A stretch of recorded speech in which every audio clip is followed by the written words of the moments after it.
Let's see how to install Divi Connect and activate it. So we are here in WordPress dashboard. Let's go to add plugins, and from here we will upload our Divi Connect plugin. Let's activate the plugin.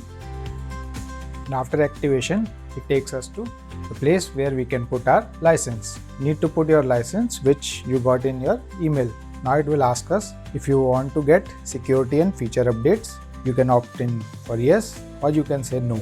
Now click activate license.